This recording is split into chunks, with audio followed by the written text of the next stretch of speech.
So ఆయన personality మీకు బాగా నచ్చుతుందా బయట బిహేవియర్ అది ఎవరికైతే రూమర్స్ ఎటువంటి కాంట్రవర్సీ లేని వ్యక్తి కైండ్ ఆఫ్ కాంట్రవర్సీస్ ఏమన్నా ఇప్పుడు ఏం లేవు కదా. నేను చెప్పేది సంక్రాంతికి వస్తున్నారు కాబట్టి ఒక మంచి అంటే ఇండియన్ 2 సినిమా చూసారా మేడం మీరు? ఇండియన్ 2 భారతీయ 2 సినిమా వచ్చింది కదా శంకర్.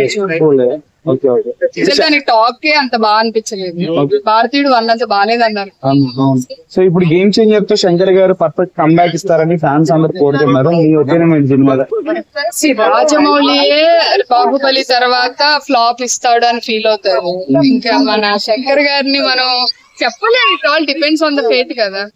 కంటెంట్ డిసైడ్ చేస్తారు. sometimes story, sometimes hero, sometimes director, sometimes overall screenplay. ఎప్పుడు ఎక్కువ ఎక్స్పెక్టేషన్ పెట్టుకున్న మూవీ సక్సెస్ అవ్వదండి. రామ్ చరణ్ అయితే నాకు తెలిసి ఫెయిల్ అవ్వదు అనుకుంటున్నాను. Let's see. హైప్ ఇవ్వద్దు దేనికైనా సరే. హైప్ ఇవ్వడం అప్సెట్ అవడం I don't think so. Hype లేకుండా నార్మల్ జీరో ఎక్స్పెక్టేషన్స్ తో అంతే కదా. అప్పుడు ఆడియన్స్ ఒక ఫీల్ ఉండదు. టికెట్ కదా అని చెప్పి పేపర్లు చింపేసి సీట్లు చింపేసి అంతేనా.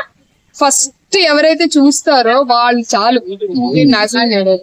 బయటకు వచ్చి బాగుందన్నా బాగాలేదన్నా వాళ్ళే మొత్తం డైరెక్టర్ లైఫ్, హీరో లైఫ్, మొత్తం ఓవరాల్ యూనిట్ లైఫ్ అంతా వాళ్ళ చేతిలోనే ఉంటది. బాగాలేదని చెప్పారు సార్ వేస్ట్. ఇప్పుడు మీలాగే ఇంటర్వ్యూ తీసుకుంటారు. వాళ్ళ చెప్పారు బాగాలేదు భయ్యా అంటారు. అయితే కదా ఇంకా మొత్తం ఆడియన్స్ అంతా అదే ఫాలో అవుతారు కదా. అంటే రుద్దేస్తున్నారు. ఫస్ట్ చూసిన వాళ్ళు మాట్లాడొద్దు. First of all it's your opinion man. మీరెందుకు వేరే వాళ్ళ మీద జడ్జి చేస్తారు బాగుంది బాగాలేదు అని?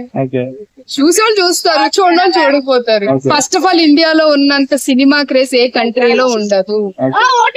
దాని మీదే సగం మంది బతికేస్తున్నారు. రామ్ చరణ్ ఫ్యాన్స్ కావచ్చు, ప్రభాస్ ఫ్యాన్స్ కావచ్చు, ఎన్టీఆర్ ఫ్యాన్స్ కావచ్చు, కొత్తగా వచ్చిన మన విజయ్ దేవరకొండ ఫ్యాన్స్ కావచ్చు, ఇంక్లూడింగ్ హీరోయిన్ ఫ్యాన్స్ కావచ్చు. మీరు ఎందుకు డిసైడ్ చేస్తారు వాళ్ళ లైఫ్ ని? వాళ్ళు పాపం ఎంతో కష్టపడతారు. ఇంత చిన్న ఇంటర్వ్యూకే మనం ఇంత కష్టపడుతున్నాం అంటే అంత పెద్ద మూవీ తీయాలంటే వాళ్ళంతా హోల్ యూనిట్ ఎంత కష్టపడాలి? తప్పని చెప్పేస్తారు. బాగా ఇట్స్ యువర్ ఒపీనియన్ కదా. సంక్రాంతి విత్ ఫ్యామిలీతో ప్రతిసారి వెళ్తారా సినిమాకి? ఎట్లా ఉంటుంది? ప్రతిసారి అంత క్రేజ్ ఏం కాదు. బట్ రామ్ చరణ్, మన ప్రభాస్ లాంటి వాళ్ళు అయితే ఖచ్చితంగా వెళ్ళాలి. చాలా కష్టపడతారు. వెళ్తాం ఖచ్చితంగా. Thank you.